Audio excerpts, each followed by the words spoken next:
An angry Biafran man has challenged Asari Dokubo over the continued, of course, intimidation of the Igbo people and the Biafran in general.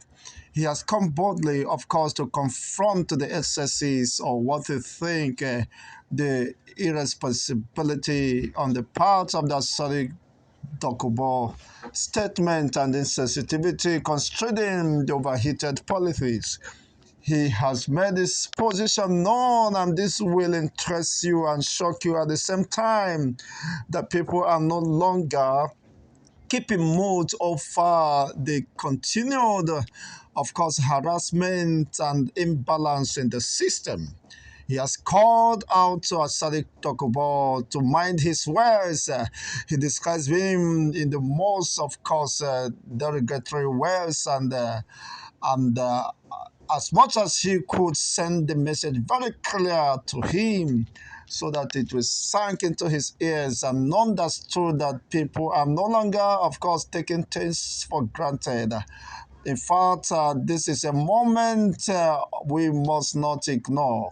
Let me leave you with the voice note, and you will understand for yourself that the time is set. Mujahid Asari Dokubo, look at my face very well. I want to tell you that you are a big fool. You are a very stupid person, an absolute idiot, an incurable moron.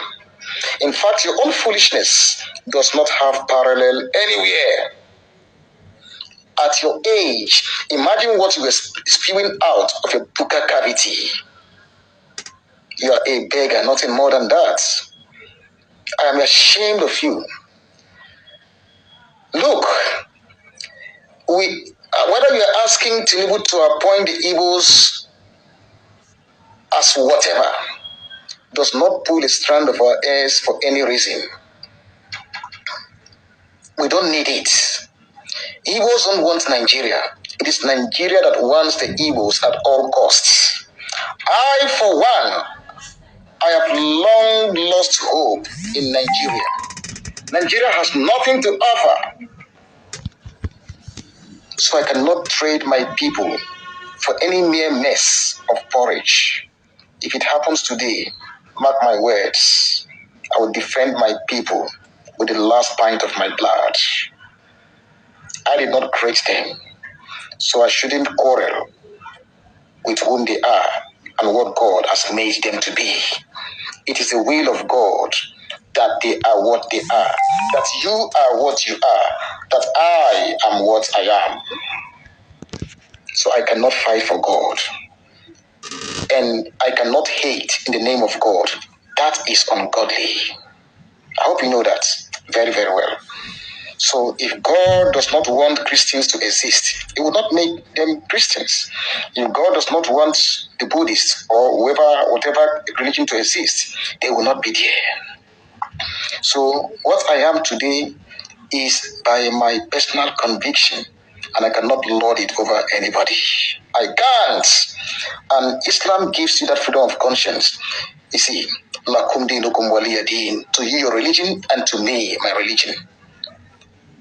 You also heard about El-Rufai talking rubbish, that we're trying to give them Southwest Muslims a sense of belonging. Which sense of belonging? Yorubas, if you are not careful, you are going to make the same monumental mistake that Afonja made. If you take this kind of people serious, called El-Rufai, he is on his own. He is on his own. I thank God those kind of statements are statements that will hasten the breakup of Nigeria. I am making it clearly. There's nothing to hide. Let me tell you one thing. I am not a Nigerian. I am a Biafran, flesh and blood.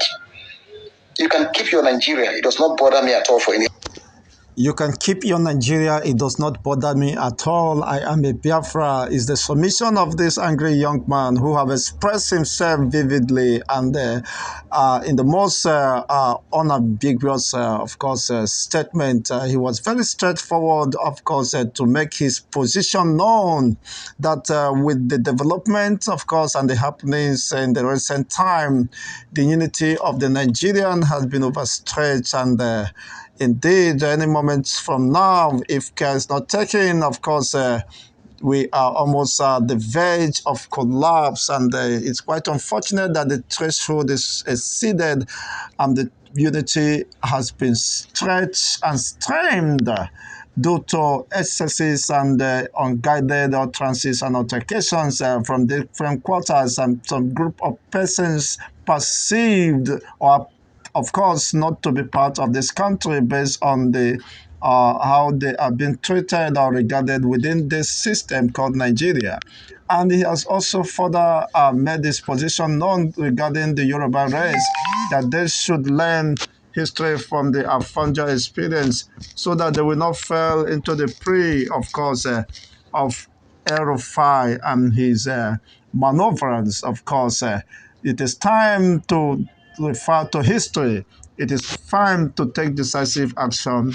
So to avoid, not avoid the repeat of the pitfalls of our fathers who unfortunately could not read the handwriting on the wall.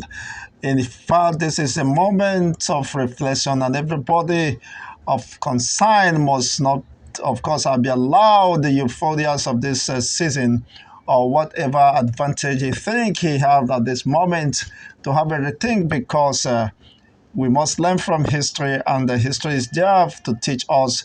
And if we don't learn the lessons of history, it's bound to repeat itself.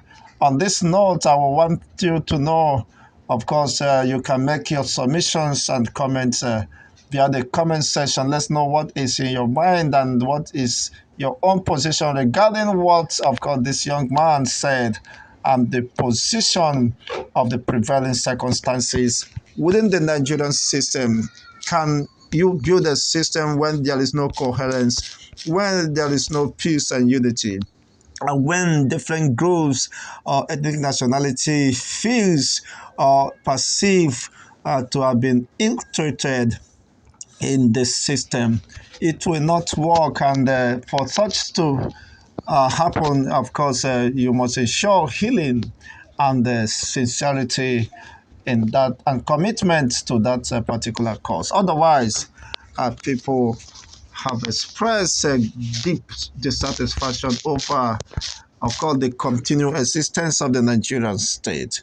And of course, people should not be crossed into a system that does not believe in them, or a system that does not allow them or give them the opportunity to express themselves and, of course, live out their dreams and expectations. Well, on this note, I want to leave you, of course, to make your comment sections and reactions in this particular development, especially in this precarious time and perilous time we found ourselves in the history of Nigerian states.